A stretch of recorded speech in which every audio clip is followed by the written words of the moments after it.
Hello and welcome to Beyond the Character Sheet. Stopping again. Already stopping. Did I have a pre-recorded? How do I usually open these shows? Okay, so it's been so long. It's been a minute. It's been It's a been minute. so long.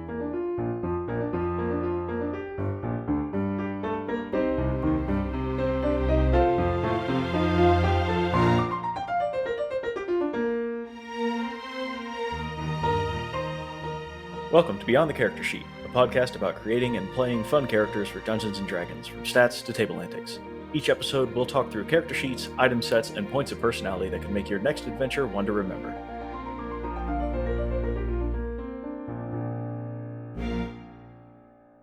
So, hello and welcome to Beyond the Character Sheet. I'm your host, Sean. I'm here with TJ. Hello. And Nick. Hello.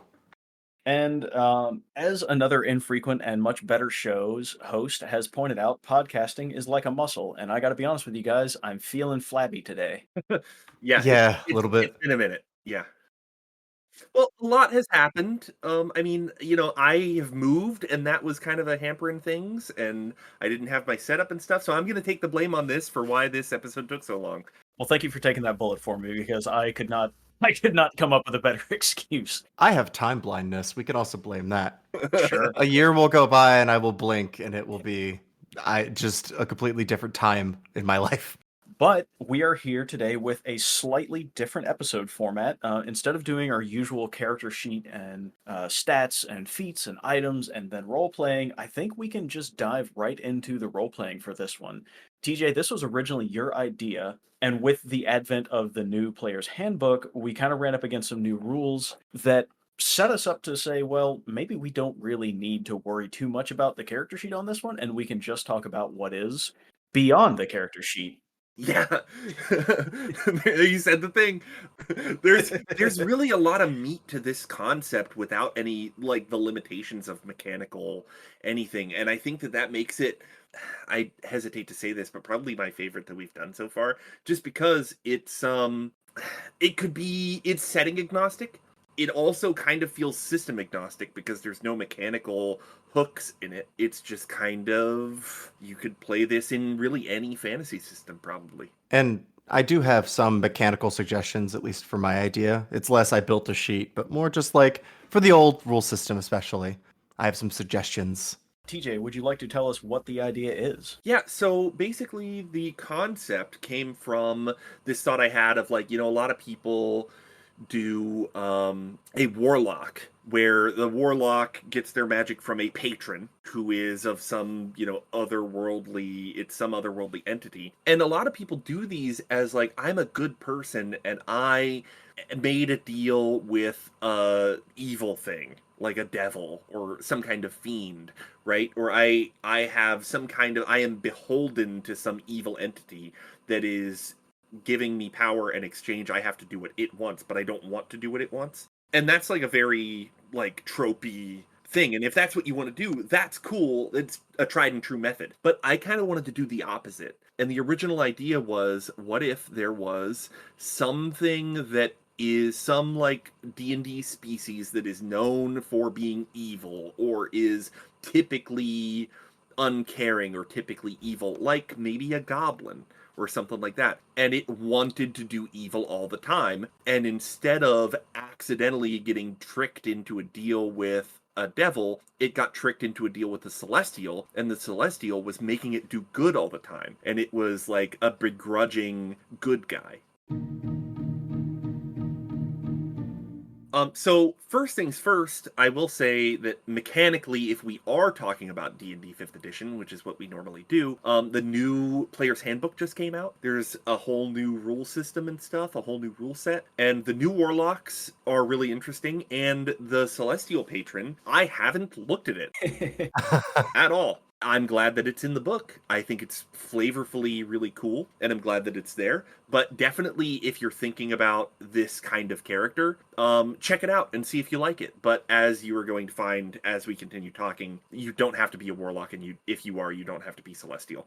Anyway, so the original idea was to play a goblin, and just be a Celestial Pact warlock. That is the original concept, and it's because when I was looking at it, when I came up with this idea, we were talking the original D&D 5th edition 2014 player's handbook, and in that, the Celestial Warlock had some healing abilities, and they had, all kinds of supporting stuff. And I liked the idea of this goblin just wanting to kill but being forced to heal. I think that's really cool as a concept. And it looks like, just kind of glancing over some of the features here, they have some very similar stuff. They also have some things that you can do and some unique bonuses when you deal radiant or fire damage, which I think is cool for a celestial. They have all kinds of like special celestial resilience, getting temporary hit points and stuff. I think some of that stuff can be really cool and would definitely fit in with the goblin idea. Another idea that I had was a little bit more abstract, and it's more of along the lines of, if there were like a mercenary that was kind of just in it for themselves, like kind of morally gray, kind of always in it for the money. And maybe because of that, they've developed a reputation for being morally gray, and they've developed a reputation for just doing whatever it takes to get the job done, taking the easiest path to just get paid. So, and then it catches the eye of this celestial, and this celestial comes in and is like, hey, I'm going to beat you into being a good person, or something along the lines of, like, what was that, there was a show on Nickelodeon when I was a kid, and I'm looking it up right now. A Yeah. Hundred Deeds for Eddie McDowd. Yes. So Yeah. there was 100 deeds for Eddie McDowd. So maybe it's one of those situations where this celestial was like, hey, you're a person, and because of that, I am going to give you one chance. You have this amount of time to do this many good things, and if you don't, I'm gonna kill you. Ooh, I like the quantified goal there. I Mhm. like Yeah, you like, need to do this many good things, and especially if that comes with a threshold of like it has to be of a certain magnitude of good. Like yeah, you can't just pick up 100 pieces of trash off the sidewalk. That right, doesn't count. yeah, Like, yeah. Yeah, you have to help someone. So almost like, a divine intervention version of My Name is Earl, where instead of karma and him being worried about it, it's like an angel descends from heaven and tells him, "Stop being a." So yeah, that kind of idea of this mercenary who's just in it for the money and will do anything for money, regardless of morality. And then this celestial comes down and is like, "Hey, you have to stop being face." But yeah, something along those lines. So those are my ideas. I think that those could be interesting concepts, and I like that. Again, I like that the ideas that you guys have discussed before we started recording, the ideas that I had, none of them are really beholden to a system or a setting, and I like that a lot. yeah, I feel like the big draw here is the interaction between the celestial and the character. Yes, and it can be of any class. You don't have to be a warlock. Yeah. Oh yeah. You can play it however you want as long as you're playing it against this kind of this antagonistic rapport is the draw. Yeah. So this could be kind of like our first episode where we talked about the Moonblade elf, and the idea could have been that the blade is alive, the blade is sentient, and the player could have someone else play the blade. Yeah. And so the DM is not saddled with the addition of having to play that role, and you don't have to kind of, role play against yourself, but you can have somebody else at the table playing this other character. I like that idea a lot, Yeah. actually. I hadn't considered that idea. And even if that isn't like my main character, let's say that you want to be the mercenary and I'm going to be the celestial, I could have my regular character that I'm playing at the table, and then the DM isn't on the hook for another NPC. That could just be my responsibility, that whenever I see your character doing something then I can just decide, hey, the celestial is here now. That brings up another question. Is the celestial always present? Yeah, and that is something that I looked at when I had this idea, is that I think it was the planetar, it could have been the solar, I forget which one it was, but one of them can cast invisibility at will and fly. Oh yeah, so it can just be there It watching can all just the be time. there watching you Yep. all the time. You were just being stalked constantly Yeah. by the worst Jiminy Cricket. Yeah. Yeah. How great would that be for like a first interaction of the Celestial telling this character, "Hey, you need to do good things or it will get very bad for you." And then they poof and the character's like, "Yeah, whatever. I've probably drunk or hallucinating. I'm not sure what's going on anyway." And they go do something shitty and the Celestial goes, "I saw that." Yeah. Yeah. Uh-huh. Newsflash, hole. I've been here the whole time. Yeah.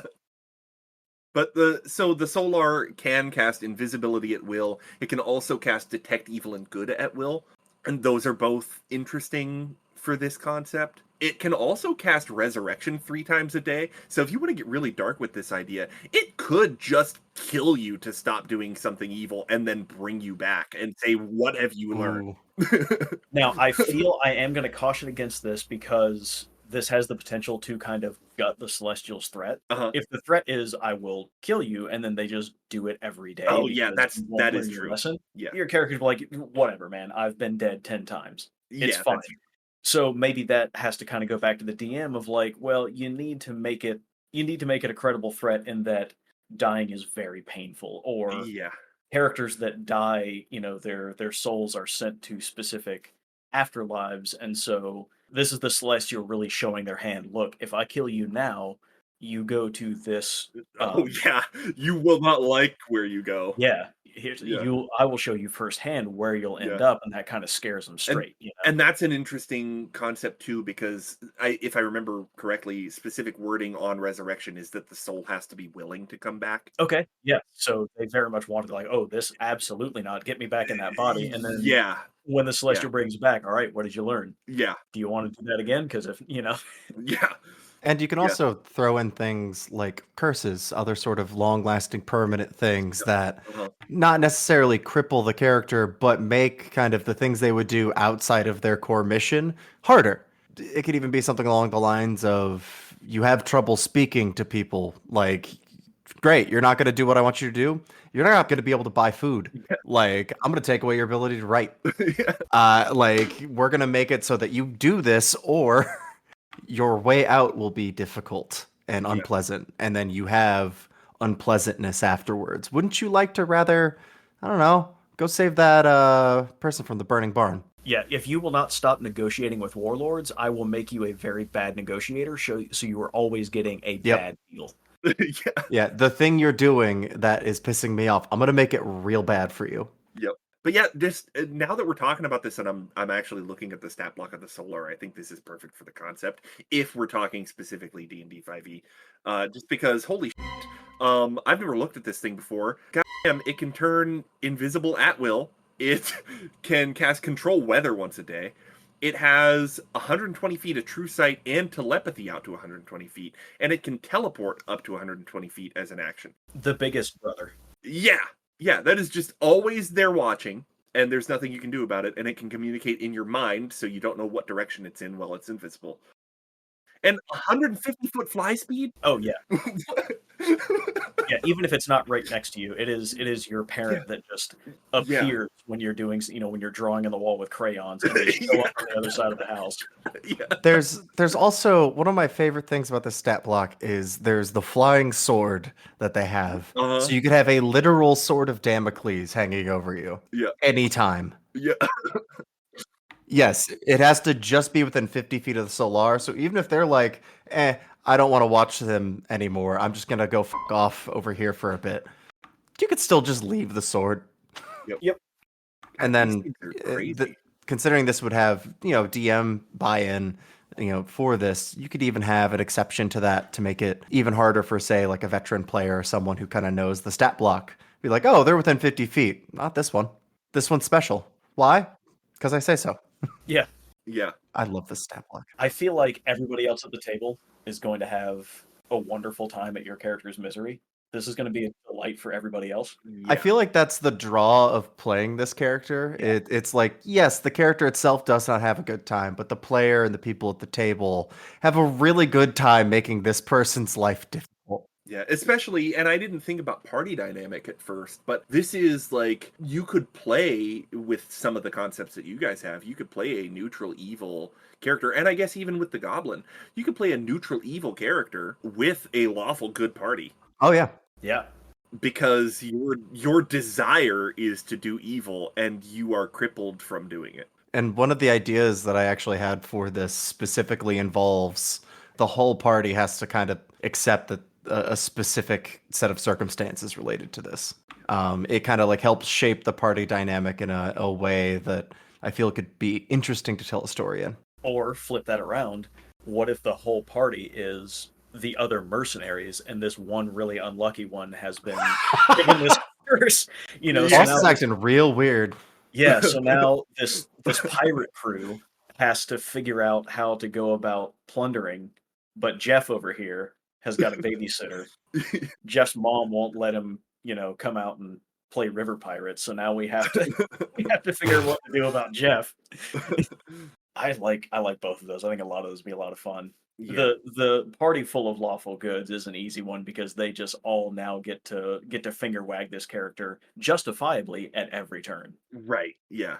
And that kind of makes him the comic relief character. If Yeah. you enjoy being the comic relief character, then yeah, that's a good way to do it without playing a cartoon character. That's a good way to be funny in a way that isn't goofy. My ideas for this, and I'll kind of stick with. I have one that is specifically like a warlock idea, but then I have one that branches out into a different class. Once again, talking specifically about 5e. But the line of text that I wrote down in a text document back when we had this idea initially is, yes, I'm lifting you from perdition, but you're gonna wish I had put you back by the time you're done. And building a character around essentially going fully into like this was someone reprehensible and awful and a god, like a celestial or something else with that type of power, potentially even just a very powerful mortal wizard, lifts someone from perdition and puts them in a body or a position where now you have to go undo the things that you did. Yeah. And so jumping into the one that involves specifically a non-warlock class in 5e is you take something like, let's say, evil warlord gets killed in battle, a celestial brings him back. This is sort of like you could almost say like the game settings version of like Attila the Hun or similar. Mm-hmm. Big warrior, evil person, and puts them in the body of a cleric of the peace domain. Yeah. It's very powerful, but they can't fight. They can't do that thing. And talking about party dynamics, that's the peace domain cleric's whole bag is making everyone else better, improving the lives of your party. And I feel like that could be a fun dynamic to bring to the right group of you have your peace domain cleric, but they very much don't want to be doing this. They don't want to be helpful, but they are physically and spiritually or magically bound from falling into their old habits. And it could be, from a roleplay perspective or a story perspective, it could be something that's hidden at the start. You join up with this cleric. He seems, intent upon helping you, but hates it the whole time. And then eventually you find out he's the warlord that slaughtered your village in front of you. If you take the classic fantasy character trope, Mm-hmm. and now he's reincarnated in a different body and is forced to help you. How does that change the party dynamic? Do you do a full redemption arc? Of, they start out evil, they mend the hurt that they did, eventually they get up to some number or arbitrary limit set, and then they are maybe forgiven or maybe allowed to rest someplace that isn't awful? Or are you just reluctant the whole time?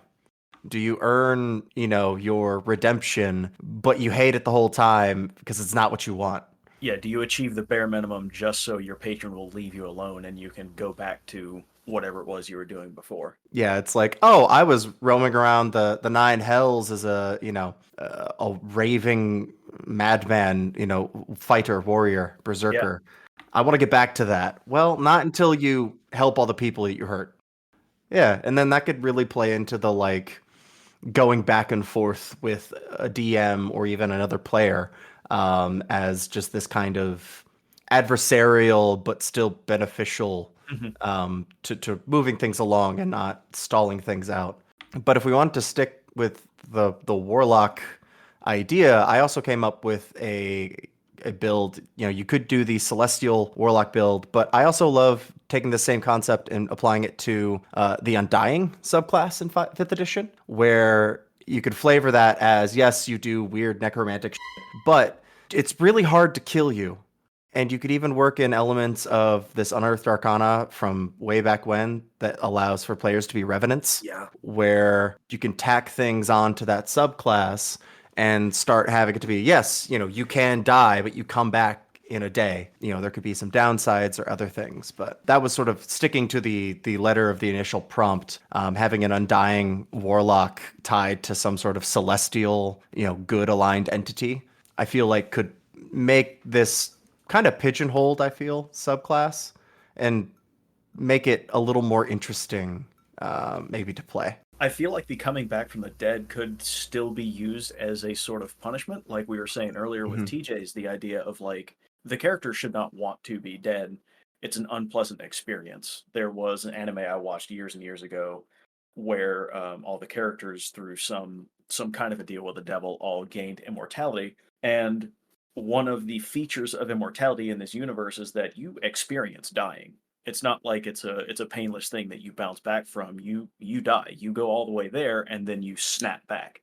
So you fully experience every death you have. One of the punishments for one of the characters is, he runs afoul of some mob bosses or something, and so they send him to sleep with the fishes, and now he is cursed to this eternity of drowning and drowning and resurrecting constantly. Oof. Horrifying stuff. But that could be what we do with this character is, hey, you do come back the next day, but it's not like you didn't die to begin with. It Yeah. is kind of your curse. You have to carry this, and now every time you go against the will of your patron or you screw up in combat and die, well, take another try, but you really do not want to do it again. And there can be long lasting consequences for, especially if you're a DM who's worried about a player being like, well, if I'm just going to come back anyways, yes, narratively it's horrible, for the character, but eventually I come back and mechanically I'm fine. You could introduce things like there's I think a supplement that introduces like a sanity stat or score. Like you could have, like I've thrown out before as well, curses. Great way to essentially, like, yes, they might wear off over time, but if you're going into every combat being like, I'll hold the choke point and then I'll just die and come back, there's still a major downside to that. You also, your Right. stuff. Might lose your stuff. But that's, I think we just invented Dark Souls. yeah, I mean, to be being fair, I think that would be an excellent way to do a Dark Souls one shot. Yeah. TM. That's my, no, I'm kidding. And honestly, like the whole Dark Souls kind of universe, I feel like has a lot to tap narratively. I feel like there's a lot of good material in there that would work in this regard. Yeah. I also just thought of like another kind of complex and like philosophical punishment. What if each you that comes back is like an identical and yet new instance? So that Guys, did we just invent the prestige? yeah, no, so that version of you that died before is suffering for eternity. Yeah, is dead. Like you are suffering for eternity and there's no going back. And every time that you do die, it creates a new you that is suffering for eternity. Oh my god. And That then is great. and then a new you is created to make better choices. And when you finally make better choices, then you can all become one again and stop suffering for eternity. I like But that. until you do that, there are going to be fragments of you that are left in hell to suffer until you get shit right. Ooh, I like that a lot. Mm-hmm.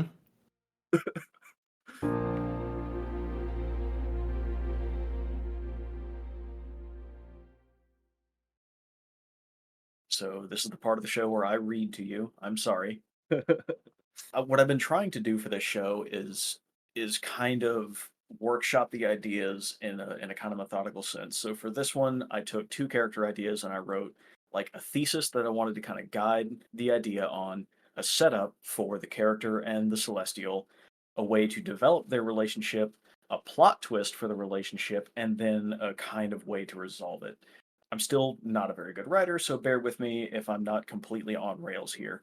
So let's say for the first one, we want a really vile, gross, just just an evil, violent little character, and I want to pair them with a Lantern Archon. I want the dichotomy here to be someone who has a lot of agency and bad motives, paired with someone who has almost no agency and very good motives. To start this idea, I went and looked up a quote that I heard a while ago. We are not enemies, but friends. We must not be enemies. Though passion may have strained, it must not break our bonds of affection. The mystic chords of memory will swell when again touched, as surely they will be by the better angels of our nature. That's probably profound if I was a little more literate. So for this arrangement, I was thinking of pairing a Lantern Archon with some kind of violent player character. Someone as close to chaotic evil as you can get without actually going there because nobody likes it when you go there. All right? I know we're doing audience, I know we're doing evil characters. We still don't like chaotic evil characters. All right? This is correct. You have to do it right. You have to do it You right. got to get you got to get really close. I'm on team try it, but do it right. All right. Okay. So the Celestial, this Lantern Archon, we'll say is a newly deceased soul belonging to a lawfully good person. Maybe in the transition across planes, they lost some component of their identity or they lost their memory. So all they really have is their moral compass. They'll retain enough to keep their alignment, but now they are chiefly concerned with making a good impression on Mount Celestia and ascending to a higher form. From what I read, it seems that lanterns are subject to some kind of cursory review and approval, some kind of bureaucratic advancement. So we'll say that this one was given a task instead of being immediately welcomed in from the material plane. You have a labor you must go do before you're granted the rank above Lantern Archon. Alternatively, we could say that this lantern, with its keen sense of evil and aptitude for helping those in need, maybe pick something up on the radar. They sense something back on the material plane, and before they go seeking their appointment at Mount Celestia, maybe they go back to investigate. I read that lanterns are inquisitive, so I think there's a lot of narrative room here to do that. Now, the character, they're awful. I recently finished Kurt Vonnegut's Slaughterhouse 5, and there was this incidental character in that book named Paul Lazaro, not entirely sure how to pronounce it. Paul was a turd. Paul was awful. And I think Paul makes a great template for this character. Paul was hateful and vengeful. He told all of his companions about the awful ways he delivered retribution on people and even some animals that he believed had slighted him, no matter how minor it was to anybody else. Paul's hatred just simmered in him. He just bubbled with hate, and he would hold grudges for years, decades on end. He would even pick up other people's vendettas if he found them compelling. He has no conscience. He's a horrible person. Very bad guy. And this Lantern Archon now is Paul's Jiminy Cricket. Paul didn't ask for this. Surely the Archon wasn't expecting this. Either by assignment or by inquisition, the Archon is now in over its floating head. And either because of who the Lantern was or how they are now, they will not be dissuaded. So that's how we kind of make sure they stick together. Now, from what I read on the little wiki that I pulled up, Lantern Archons have low intelligence and low wisdom, so it's pretty easy to believe that this Archon could be naive enough to, want to persist here. So the audience might be thinking, why wouldn't Paul just kill this thing and move on? If he's got this annoying voice in his ear, why would he just, flick it off and keep going? Well, it turns out Lantern Archons can't actually be killed by conventional weapons. So you could have some fun table banter where he's swinging his weapon, he's swatting at this thing, trying to make it go away, and it doesn't work. If they are killed by any non conventional weapons, they usually just reform. So Paul's stuck with this thing. As the campaign goes on, this unfortunate lantern will bear witness to Paul's atrocities. Being without a corporeal body, though, the lantern can't actually do anything about it. All it can do is be a voice in his ear. It could try to foil Paul since it can still interact with the world through lights and sounds. So if Paul is built as a stealth character, the Lantern Archon can make a lot of noise and light to ruin his sneaking attempts. And I think it could even, again, fun table interaction, could try to punish Paul. It can shoot rays of light that only harm those without a pure heart. And we know that Paul, in this situation, does not have a pure heart. So it gives him little zaps in the butt when he does something that the Archon doesn't like. Yeah, I like Yeah, that a lot. I It's love got a that. little taser, and it buzzes him every time he kicks a puppy. Yeah, our party rogue has a shock collar on. I mean, that should just be standard equipment for most party rogues. And again, a riotous good time for everybody else at the table. This is going to be a delight for everybody else to watch. Yeah. So for Paul's part, he just, maybe he's just one of those wants to watch the world burn. Again, he's just seething with hate. He's just a vile little person. Or maybe he's out to get the biggest revenge he's ever gotten. Paul should always have a way to contravene with the Archon or to otherwise deny his guilt when he does something abhorrent. Paul, in this case, always thinks he's right, or at the very least doesn't care enough about morality to pay much attention to it. He at least thinks he's justified in whatever he does. And that kind of helps these two characters, I think, rub together. The Archon says, you shouldn't hurt people, and Paul comes back, well, he hurt me first. Yeah. Now, I thought about a way to throw a twist in here. So, to make this pairing more interesting, I figured what if this Lantern Archon was made the way they are by Paul? I said earlier, maybe they lost their memory or some piece of their identity.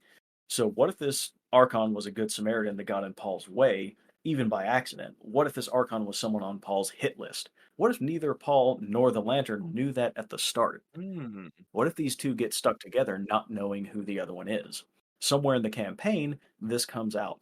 I'm not sure if it's better to expose it to one character at a time or both simultaneously. Like, the Lantern Archon can speak any language and teleport wherever they want, so they could pretty easily get a hold of some piece of information that tells them who they were and who killed them. Or maybe they go check in with their celestial bosses and they have questions. The assignment has been a chore. Why can't somebody else do it? Well, because it's personal. It has to be your labor. Maybe Paul gets visited by some greater celestial that tells him what's going on. Paul gets a revelation. Hey, by the way, here's why you're having to put up with this person. Yeah. And Paul, up until now, has never felt remorse. Now he has to face directly the consequences of his actions. He's always been able to just walk away from the horrible things he does. Now, someone he has wronged is attached to him. And maybe that person doesn't know. Maybe that weighs on Paul. Maybe Paul's never had to really consider this. And now Yeah. he's almost been shifted into a shepherd role. Now he is the caretaker. Hey, this Archon wants you to be a good person, and this Archon doesn't know what you did to them, but you do. Yeah. In the end, is this enough to reform Paul? I think that's kind of for the player to decide. Does the Archon throw up its little ghostly hands and let Paul continue irredeemable? Maybe can the Archon forgive Paul? If we go with the narrative that these two characters have interacted before and it ended violently, can the Archon, in its non-mortal state, find forgiveness for this person? Yeah. I like that idea a lot. A hell of a lot. Definitely. I really enjoy. I feel like that this specifically is a character that would slot well into just sort of a campaign without needing a lot of DM buy-in. I feel like that's a really achievable and fun way to just take this character concept, drop it into a game. Yep. So I do have another proposed resolution that again I had to pillage from other work because again I have no personality, I'm terribly boring. So let's take a page out of the Preacher comics. In that series, spoilers ahead, the protagonist Jesse and his friend Cassidy have spent the entire series going on adventures and helping each other out of jams and ultimately becoming very close friends.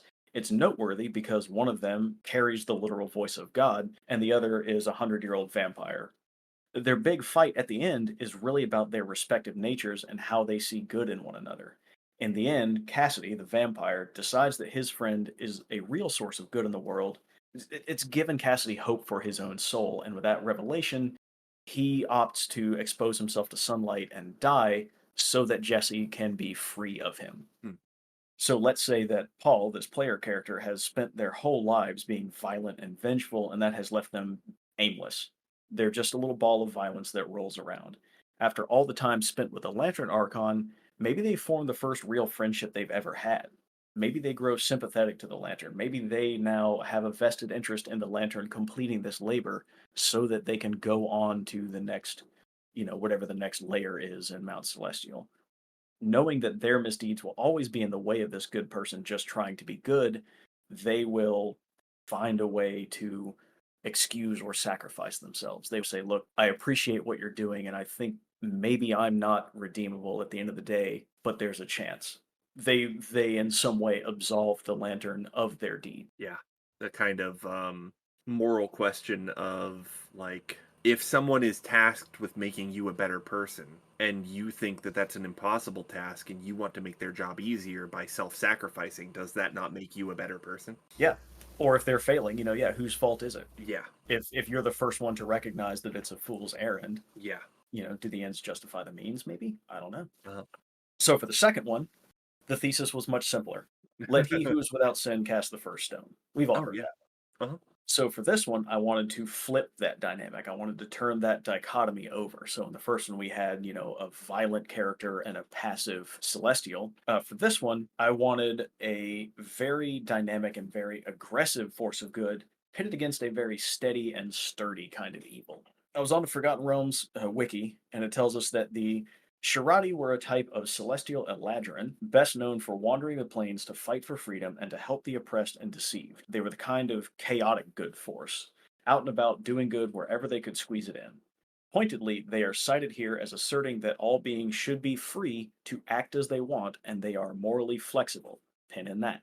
They seem to have the abilities to make them flashy and boisterous, which would be kind of fun next to a more subdued character, as well as being very difficult to deceive, which I think is a really important point for the kind of character I would pair with this Celestial. Since they are chaotic and compelled to good, the Shirati encountering your character can just be chalked up to happenstance. We don't really need a motivated way for these two characters to stick together. It could be a random occurrence. The player character here, like before, should be everything that the Celestial isn't. While the Shirati is a towering, imposing figure, our player can be a short or fat or lanky, maybe kind of rat like. While the Shirati is very outward in their mannerisms, maybe the player character is more subdued and soft spoken. But I still want them to be menacing in a kind of way. Most importantly, though, the Shirati wants to see beings be free, and the player character wants other beings to serve them. So I'm picturing a politician, a lawyer, a businessman, a kind of probably a high charisma build, Yeah. but someone who is very greedy. Somebody who's used to talking their way into getting what they want and talking their way out of trouble and Yes. talking their way into yeah. Yep, exactly. Manipulating people. Yes, a master manipulator. And that's kind of a hard point for me because I'm not good at that. I don't know how to play that character. I I wouldn't know what to do if I were just, actually had to play this one. Throughout the campaign, this character should do everything they possibly can to gain as much money and power as possible. That's the evil they do, as opposed to roaming around and killing, they roam around and steal. And that really rubs against the Celestial the wrong way. But keep it mundane. They're not thieves, they don't rob banks. The Eladrin is a formidable obstacle for sneaky magic users, right? They can dispel illusions. So maybe if they're a magic user, maybe that's kind of how they have been greedy. That's how they found success is the equivalent of Jedi mind tricks, or sleight of hand, small illusions that let them get negotiating leverage in situations without having to be outwardly, evil. Since the Eladrin is a formidable obstacle for sneaky magic users, this player needs to be able to maneuver around them in ways that are harder to detect, or even better, harder to prove in a court of law. Again, going back to the idea of a greasy lawyer, or TJ, to your earlier idea of a mercenary who's just in it for the money. Yeah. They kind of reject the premise of a moral argument because it's irrelevant. So, this player character should always aim to convince NPCs and other players to do something in their favor without ever actually forcing anyone to take any action, therefore, always skirting around the Shirati's trigger point of free will. Whenever confronted, the character just doesn't see things that way, or well, surely they can't be held responsible for the decisions of others. So there's always a bit of friction between the two, but it never quite reaches a flashpoint, which brings me to this pairing's plot twist. And for this twist, the player needs to get the Eladrin to snap. The player needs to push the boundaries of this Celestial to the point that the Celestial loses their cool.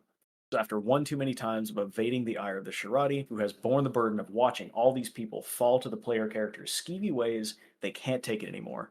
They would do something that overwhelms the free will of either the player character or the victim in order to foil the player's scheme.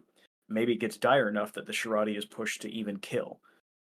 Probably best to not have the Celestial kill your player character though. So Yeah. so from there, the player kind of gets the Celestial in checkmate. They've violated their own rule. They have crossed their own line in the sand. Now it is the Celestial's turn to be introspective. Their whole thing was, I am a fighter of free will. But at some point, they were like, there is no way to prevent this person from doing evil other than overriding someone's free will. Yeah. That is also a really interesting concept. Uh-huh. I I thought really like that. I had some ideas that were slightly different, but I think yours is better. And it's just because you were talking about the idea of this person being a liar. And earlier when I was, looking at stat blocks and stuff, when we were looking at the Solar and I was talking about how all the weird shit that they can do and they can Yeah. turn invisible at will and fly really fast and have telepathy and all that stuff. They have a feature that I don't think would come up very often except in this concept called divine awareness. Okay. And the ability reads, "The Solar knows if it hears a lie." Full stop. That's the ability. No deception check, no nothing. Yeah, nope, just you It just lied. knows. It knows. Yeah. It just knows. So this Solar could be invisible right behind you. And every time you try to lie to somebody, it just says lie. Lying. And it could be antagonistic in that way. And then, you have the whole thing of Solars being lawful good and being Yeah. celestial and having this, kind of divine retribution aspect. But the interesting thing with the Shirati is that they are not that lawful good. They're chaotic and they have that conflict of, free will, and Mhm. yet the only way to stop someone is to violate their free will. And Yeah. yeah, it's yeah. So I had another idea for a plot twist. Again, pilfering from other stuff I've read. I read this book called Starter Villain. It was a little novel. It's like under 500 pages, I think. It's a short one, so recommend anybody to read it. And if you don't want me to spoil it, you better go do it now, because here I go. In Starter Villain, the setup is there's a man with some inordinate amount of wealth, and he's a major player in the morally gray underbelly of world events. He is a supervillain. He contracts and blackmails world governments and has all kinds of crazy technology at his disposal. Yet their maneuvering is expressly to destroy an even greater evil than themselves. They have orchestrated events to topple the secret society that they are part of because they recognize the secret society poses an even greater threat than any one of its members by itself. So, kind of a greater good situation. So, let's say your player character is like this. Let's say they're that kind of villain. They're not a good person as identified by their peers, but their work would prevent a greater deal of harm. So maybe when the plot twist hits, when the Eladrin has to step over their own line and intervene in someone else's free will, maybe they've actually doomed more people than they could have saved. Maybe that's part of the plot twist. The Eladrin steps in, overrides someone's free will, consequence strikes, and now the player character, in their greasy little way, says, well, you got what you wanted. I didn't get to steal from someone or I didn't get to ruin someone's company, but now think of the consequences. Think of all the people you've doomed because you wouldn't let me get ahead. And I think this kind of leads us to a fun gray ending for the duo that's kind of like a mutual resignation. The Eladrin comes to learn that the player character is completely beyond their help. I think this is the kind of character that is irredeemable. This person is probably high intelligence. This person is they've thought through what they're doing. They're not impulsive, they're not violent, they're doing all this stuff for a well understood reason. Yeah. So the player character feels no need, no obligation to keep the game going. Or perhaps they have found a skeevy way to satisfy the Eladrin's needs without really having to change their behavior. Like we were saying before, look, I met your bare minimum, you can go. Yeah. After the plot twist, they've proven that the Celestial really isn't the embodiment of morality. You did the thing you say nobody should do, so I don't see why you get to follow me around and tell me when I'm being a good person. So they both agree to disagree and they sever ties, and that's kind of the end of it. Yeah. God, all of these ideas are awesome. Oh yeah. Yeah, I thought this was going to be a really fun episode. Yeah. I don't know if we go back and listen to older episodes. I don't know how often I say that our current topic is my favorite topic, but I currently feel like this is my favorite topic, and we'll see if I say that again next time. If we're doing it well, every topic should be your favorite topic. Yeah. You just get better. Yeah.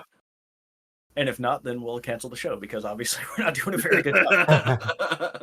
But I like the idea of this kind of non-ending, right? We didn't really reach a resolution. These two characters just ran to the end of their thread and then broke it off. And I think that's a good representation of reality. We know there are shitty people in the world, and we know that those people are probably never going to change. We think we're out doing our best to realize the most good, but maybe it's not enough, or worse, maybe it's only good to us. Maybe what we think is good is only good in our limited view of the world.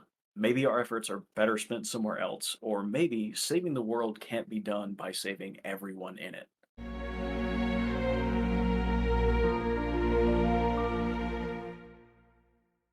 No, that's great. I think all of these are good. I really like that this is open for any setting, any system, any class, anything. I think it puts a lot on the table for the player. Yeah. I think this is a really meaty idea. I really like it. I'm glad, TJ, that you came up with it. That simple inversion of the cliche. Yeah. It's usually a good character who made a deal with the devil. What if we flip it around? Yeah, I really enjoy. I mean, the reversal or flipping of tropes can always provide some interesting concepts, and then especially if you stick within 5e, I like the idea of you almost have a limited. You have restrictions that are breeding creativity. Mhm. So yes, you have your typical arc of your will from Baldur's Gate 3, but what about the other side of that? It was really fun also to just find a single line of text I wrote and then remember the topic and then feel like I had like 3 or 4 different ideas. Do we have anything else to talk about for this one? No, I think that's it. I mean, we're Nope. kind of breaking from our normal formula of like there's no character build or features, there's no stats, there's no magic items. There's Because really very little of it matters, I think, in this yeah, case. Yeah. yeah, in this Yeah. case it's all concept. And if you don't like that we're breaking from format, you're welcome to unsubscribe from our Patreon. If you don't like it, well, tough. Yeah. Yeah, that yeah, you can leave the Patreon that I haven't made yet. Maybe I need a celestial to make me stop being fucking lazy. You need the Duolingo owl, but for getting tasks done. Yeah. Yes. Actually, there's an idea of a patron. Yeah. Actually, isn't that a thing that exists? The Duolingo owl as your patron? I don't know. I'm It's fairly certain that's a meme unearthed Arcana style custom thing that floated around for a bit. I'm gonna find it. in fact, hey, actually, no, it works because we know that Celestials can speak any language. Yep. And who's to say that the Celestial could not inhabit the body of a bird or appear as a bird? Yeah. And now you've got this magic green owl floating around that says, by the way, I Yeah. saw you swipe that healing potion. I'm taking one of your toes now. You haven't learned how to say, where can I find the bathroom in that language yet. Yep. So now pick a toe, any toe. Yep. It's mine now. Yep. You have not done your daily goodness exercises. Also, I was correct. I found it. Yeah. The owl patron. Yeah, I'm gonna read this later. Yep. So there you go. There's a neutral way to flavor this. We've done the good and the evil. Yeah, yeah, yeah. There's a more neutral style one that's a little less sinister than what we put out there just a moment ago. It's about building connections between cultures. See? It's nice. It's nice. That's good because we definitely went to some dark places on this one. I mean, yeah. I think about the people on this call. Yeah, I Yeah. actually I haven't done that in a while, but I actually scared myself during this episode. That whole idea of like a fragmented part of you that is Yeah. suffering for eternity, that's horrifying. Yeah. Mm-hmm. That's like, Especially man, if that fragment is aware that they are a fragment, yeah. that they are a Or copy of a copy of a or copy. what if that's the original you and you are the fragment, but you are identical to the original in every way, and now the original you is suffering for eternity, and it's like, okay, I could exist as I would want to as this fragment, but like the real me, I know I'm not the real me, and the real me is suffering for eternity. That's horrifying. Even better, how would you know? Yeah, yeah, it could be either. Yeah, there's no way to know for sure. What if the copies age in real time? So every time a copy is created, they continue through time as normal. So the resolution is whatever copy you are playing eventually meets the original, who is, because they've been in some kind of afterlife, some interdimensional thing, some timey-wimey nonsense. They're thousands of years old. Yeah. And they're like, I've finally learned my lesson. Here's the secret. Stop stealing. Yeah. I Yeah. understand. Keep my hands to myself. Got it. Yeah, and I think there's another fun interaction that your DM can set up for you is, hey, eventually you might encounter these copies of yourself that have been suffering because you refuse to learn your lesson. And maybe that's the tipping point for the character's redemption. It's nothing that the Celestial does. The Celestial is just this constant kind of threat. And eventually by talking to yourself, you get better. And now we've made a metaphor for, I think, how people genuinely get better as people. They reflect, they look back on their on themselves, and they go, "Oh, I get it now." Yeah, that's terrifying. Just that's a terrifying concept. Awful stuff. Love it. Yeah, let's go back to people fighting with swords and stuff next time. Let's do something fun. Yeah. Okay, fine, if you insist. Whose turn is it for the next idea? Let's do something not scary. Okay, it's Well, Nick's it's turn. inherently Okay, not we're mine. we're gonna skip Nick because his idea is scary. Let's go to. Thank you. Do you think we should start doing that? Should we start teasing the next episode at the end of whatever one we do? Yeah, let's do one of yours because this one was mine. Okay. I'll just go down the next one on my list, unless Nick, you have an idea you want to throw on the table. Nope, I would love to hear yours, and then Okay. that'll give me time to come up with my own list. Okay, so here's my pitch: a country western bard. Yes. Yeah. Sorry. Yep. So Yeah. the hook for this one is bards go to college, right? This one didn't. Yeah, I love it. Yeah, so we'll work on that next. Yeah. All right, I love get that. hyped. Mm-hmm.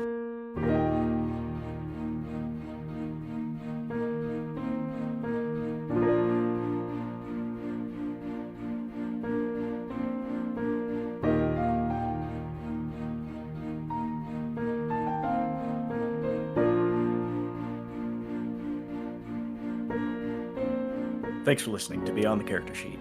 In this episode, I got to use Nico's sensor effects 18 times. Join us next episode for more Legends in the Making.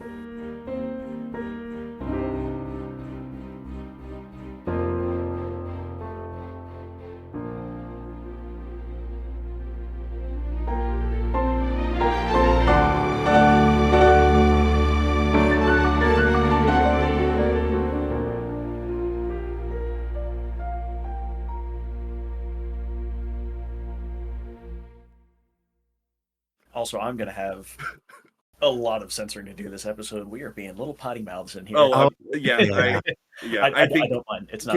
can we get a little shit counter for how many this episode? Like at the end of the episode, can you just edit in how many times I said shit? Yes, I will. I will do that. Okay.